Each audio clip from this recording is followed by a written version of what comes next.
Hi guys, today I'm going to show you how to change an equation from standard form to slope intercept form. So if you have a linear equation, so we see it's in the first degree, in standard form it looks like this, ax plus by equals c, and then the format that I'm going to show you how to change it into, slope intercept form, is y equals mx plus b.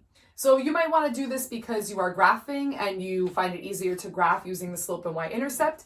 You might have a word problem that asks you to find a rate of change, and so it's easier to identify once it's in this form, but for whatever the reason, I'm going to show you how to make this change today. So we have the equation 3x plus 4y equals 12, and this is in standard form. We notice that it's in the format ax plus by equals c, a constant, right? And we're going to try to convert it into slope intercept form. So what we notice with slope intercept form is that the y is by itself. It is isolated on one side of the equal sign.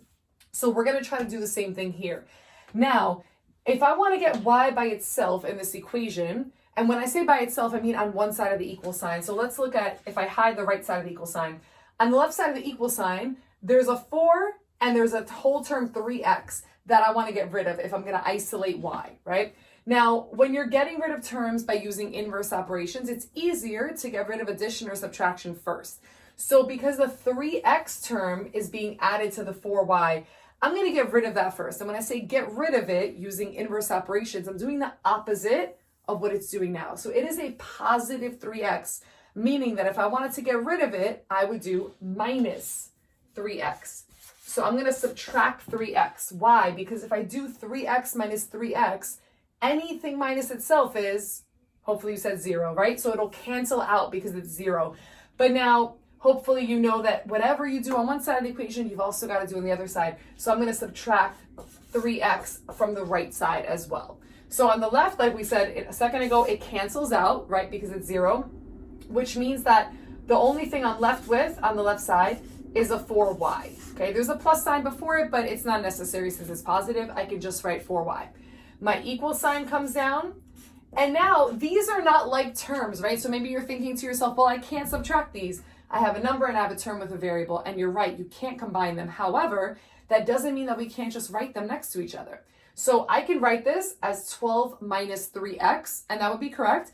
But to follow the format of y equals mx plus b, I'm going to write the term with the x first. So now we're subtracting 3x. So I'm going to write down negative 3x, and that 12 was a positive, so it's plus 12, okay?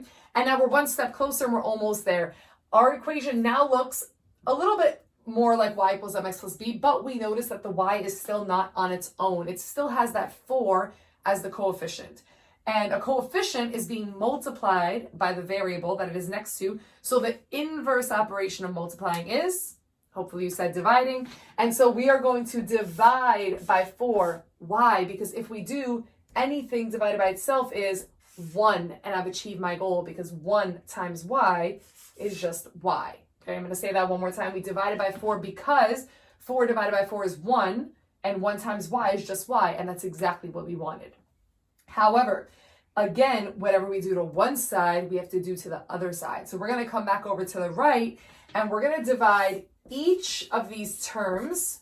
So remember, terms are separated by addition or subtraction. So there are 2 terms on the right side of this equal sign, and we have to divide both of them by 4. So now on the left side, we had y equals negative 3/4 x. So you can leave it like that, negative 3/4 x. If you prefer decimals, you can write negative 0.75x plus 12 divided by 4 is 3. And now I have my equation. So 3x plus 4y equals 12 is equivalent to y equals negative 3/4 x plus 3. But this is standard form and this is slope intercept form. Okay, and again, this is useful because you can now point out 2 very important qualities about this line very easily. Negative 3/4 is my slope. In y equals mx plus b, m is your slope. Negative 3/4 is my slope. The other important quality about a line is where it's going to intersect the y-axis, the b, right? And in this equation, my b is 3. So I know 2 things about my line just by transforming it into y equals mx plus b. Let's do one more example. Okay, so remember the goal is to get y by itself. So let's analyze what we have to get rid of. Okay, so y is on the left side of the equal sign. Well, what else is there? There's a whole term 5x that's going to need to go, And there's also this -5 that's being multiplied by the y that's going to need to go. So if you remember from a few moments ago, I said that it's easier, not necessary, but easier to get rid of this 5x first, okay? So this 5x is, again, positive, right? There's no sign in front of it, so it's positive. So the way to get rid of it would be to do the inverse, which is minus 5x. But again, on both sides, okay? And if we do that, that leaves me with this being canceled out. Now, please be careful here and make sure you don't forget about that negative sign. A negative 5y comes down, not just the 5y, right? That negative sign has to come down, equals, and now again, I could write 20 minus 5x, but I'm trying to keep that format, so I'm going to write negative 5x plus 20. And now I'm close, but not there yet. This y is still not by itself. It still has a -5 in front of it. That number in front of it is called the coefficient. What is it doing? It's multiplying. The inverse of multiplying is dividing.